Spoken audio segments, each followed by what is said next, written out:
Hébreux chapitre 10, Hébreux chapitre 7, versets 1 à 10. Je vais gagner le temps, je vais lire pour nous dans ma traduction. Ce Melchisédek était roi de Salem et prêtre du Dieu très haut.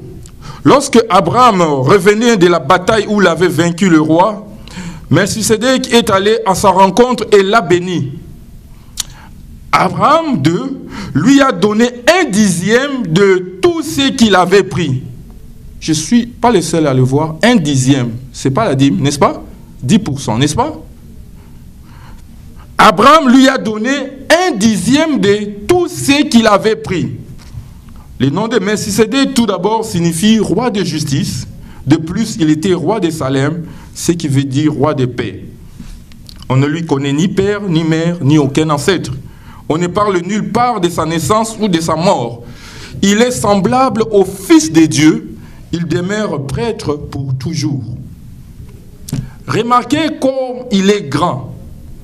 Abraham, le patriarche, lui a donné 1/10 de son butin. Or, ceux descendants de Lévi, qui sont prêtres, ont l'ordre selon la loi de demander 1/10 de tout au peuple d'Israël, c'est-à-dire à leurs propres compatriotes, qui pourtant sont eux aussi des descendants d'Abraham. 6.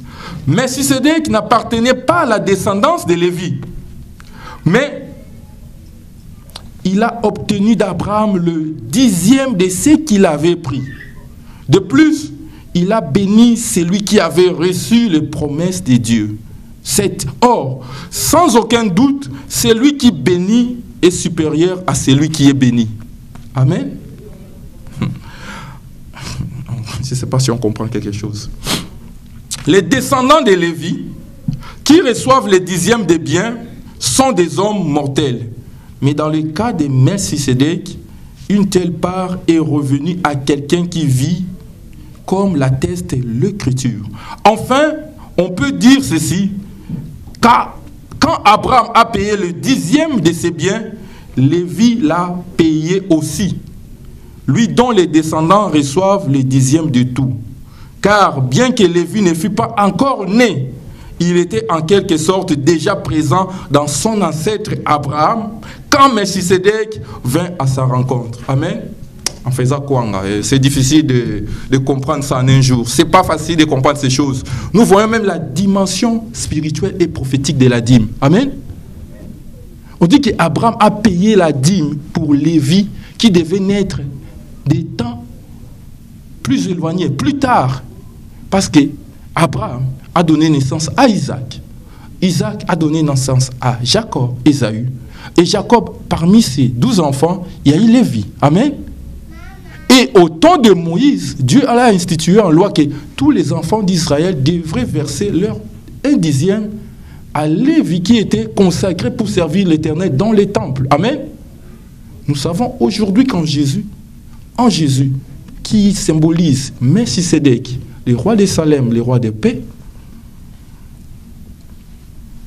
nous sommes devenus un royaume de sacrificateurs, n'est-ce pas? Non seulement des sacrificateurs, mais des rois. Bien aimé, il y a une dimension quand on comprend les écrits de Hébreux, ce n'est pas tout le monde qui le comprend. Vraiment, nous avons besoin du Saint-Esprit. Donc là, nous commençons déjà par réfuter une erreur qui est dit que la dîme vient de la loi. Abraham a donné la dîme avant que la loi vienne avec Moïse. La loi est venue avec Moïse. Amen. On est d'accord? Abraham paya sa dîme. La Bible dit, de façon prophétique, il avait déjà payé pour les Lévi, qui étaient dans ses reins. Donc la dîme est spirituelle. Amen. Deuxième chose, Matthieu 23, verset 23. Nous allons voir quelque chose, mais nous allons d'abord lire le verset 1 et 2, parce que si on vous dit qu'il y a la dîme, il n'y a pas de Nouveau Testament. Vous allez voir qu'on lit la Bible, mais on ne la lit pas vraiment. J'ai béni le Seigneur parce que c'est un sujet que je ne devais pas parler aujourd'hui. Le lundi, j'ai appelé le serviteur de Dieu, le berger de cette église. Je lui ai dit, le Seigneur me met à cœur de ne pas en parler de ces choses la dernière journée, mais de parler de ces choses aujourd'hui. Il sait ce qui dérange ses enfants. Donc pour le thème qui vont rester, nous allons voir avec le serviteur Papy, qu'on en parlera sûrement un jeudi ici, pour ce qui concerne le vœu, les libéralités et les aumônes. Donc aujourd'hui, nous sommes plus attardés un peu sur les prémices, mais plus longtemps, nous allons nous attarder sur la dîme. Matthieu 23, à partir du verset 1 à 2, et puis nous irons au verset 23. Parce que comme on dit dans le discours d'une personne, c'est l'introduction qui est plus importante, ainsi que la conclusion. Amen. Parce que dans le développement, les personnes expliquent ce qu'il a introduit. Et dans la conclusion, il est en train de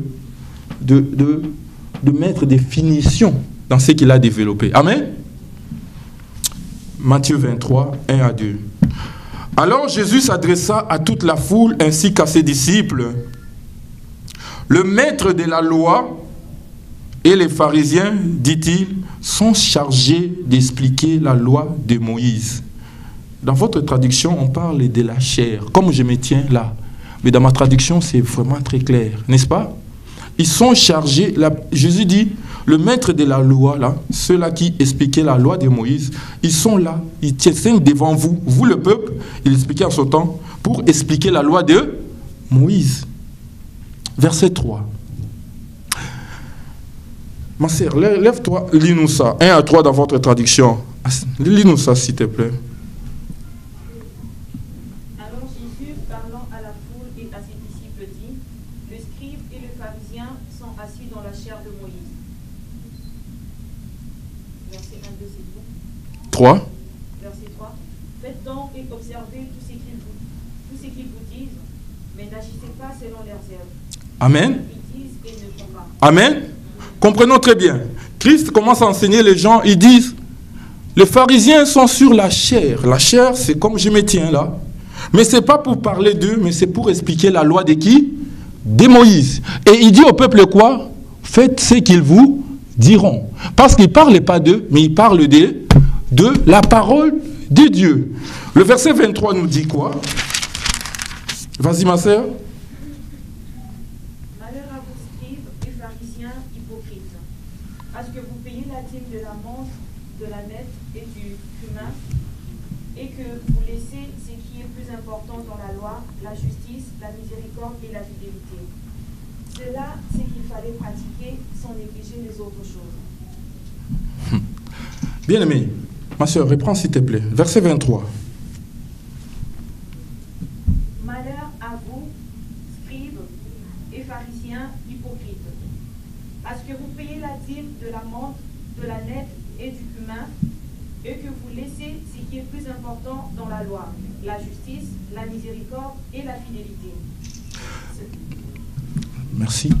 Bien-aimé, comprenons une chose. Est-ce que ici Jésus parle contre la dîme ou parle contre l'attitude ou le comportement des pharisiens? Il parle contre l'attitude des pharisiens. Mais nous voyons Jésus, c'est lui qui est à la base du Nouveau Testament. Il a parlé de la dîme. Amen. Il n'a pas condamné la dîme, mais il a dit que vous faites autre chose alors que vous devez faire l'essentiel. Amen. Et nous avons vu au verset 1 et 2, il a dit au peuple, ne suivez pas ce qu'eux ils font. Ils sont des hypocrites dans leur comportement, mais ce qu'ils vous enseignent, faites-le. Est-ce que ça commence à être plus clair? Parce que souvent nous lisons, mais nous lisons des travers, où nous voulons comprendre ce que nous voulons comprendre. Alors que nous avons lu tantôt 2 Timothée 3,16, que toute écriture est inspirée pour réfuter l'erreur. Amen.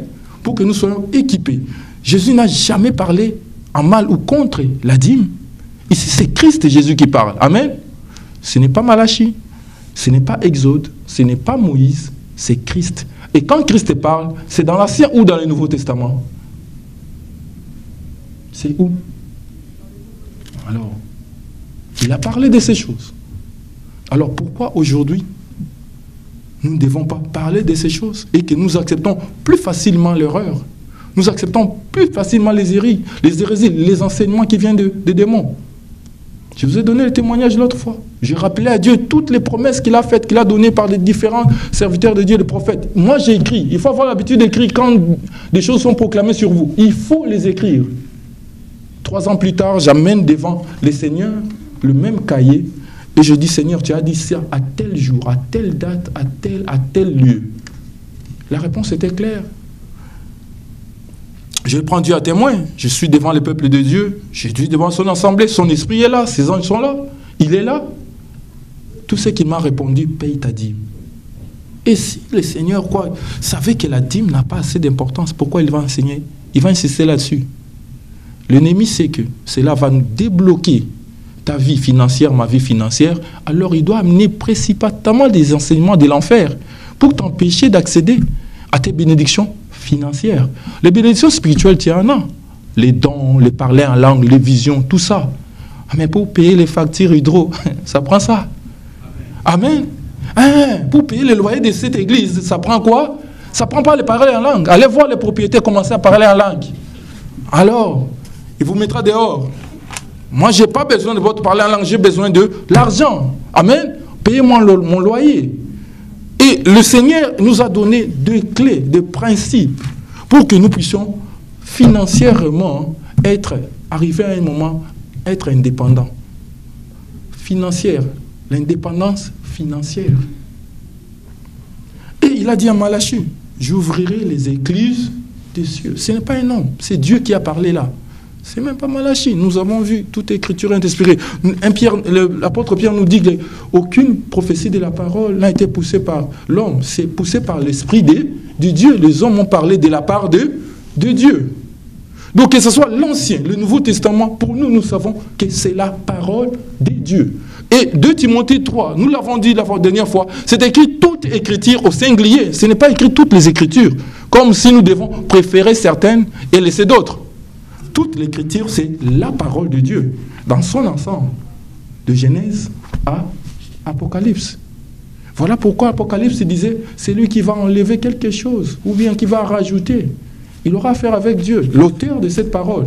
J'ai toujours dit, je dis la dernière fois, que lorsque je t'envoie une lettre, tu lis la lettre, tu comprends ça de ta façon. La deuxième personne lit la lettre, il comprendra ça de sa façon. À la 10e personne, ça ne sera peut-être pas la même chose qu'à la première personne qui a lu la lettre. Amen. Parce que dans la lettre, il y a les mots. Et dans la lettre, il y a la lettre et l'esprit de la lettre. Amen. Donc la bonne chose à faire, c'est quand on reçoit comme la parole de Dieu, c'est poser la question à celui qui en est l'auteur, à celui qui a inspiré la parole. Saint-Esprit, qu'est-ce que tu parles? Qu'est-ce que tu veux dire de ça? Souvent, Dieu peut te donner le passage, tu ne comprends rien, tu ne vois rien. Mais lui, il sait. Quand on a commencé cette année 2011, je priais pour savoir c'est quoi l'année, commencer par quoi. Le Seigneur m'a donné la dernière page. J'ai ouvert la dernière page. C'est entre Malachie, avant de rejoindre Matthieu, c'est la page blanche. Moi, j'ai dit, Seigneur, c'est quoi? C'est des jets de main ou quoi? Page blanche. Toi, tu ne vois rien, mais Dieu parle dans la page blanche. Amen? La page blanche, toute blanche. Oh, mais comment?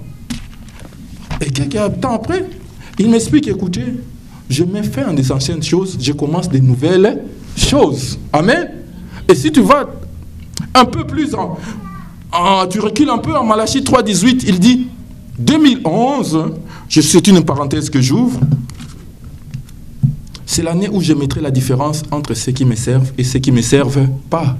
Servir Dieu, c'est adorer Dieu. Adorer Dieu, c'est dans les offrandes, dans la louange, l'adoration, on l'a fait. Mais ça ne se limite pas là. Nos poches aussi doivent adorer Dieu. Amen. Ça doit adorer. Ça doit adorer. Alors Dieu a dit, c'est le moment qui va mettre la différence. C'est l'année de la distinction. Dieu veut distinguer ses enfants. Et afin que le monde voit, parce que nous sommes l'échantillon de la gloire de Dieu. Amen. C'est le mot que le Seigneur a déposé dans mon cœur. Vous êtes l'échantillon de ma gloire.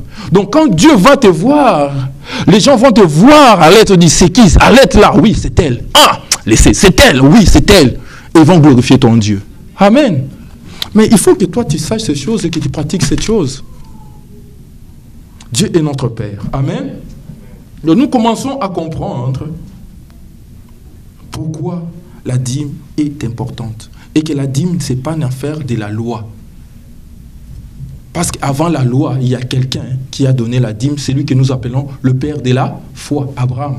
Et la Bible nous dit dans Galates 3,29 que nous sommes les enfants d'Abraham par la foi en Jésus. Donc la dîme n'a rien à voir avec la loi. Ça a quelque chose à voir avec la foi. Avec la foi. Ça n'a rien à voir avec la loi. Parce qu'Abraham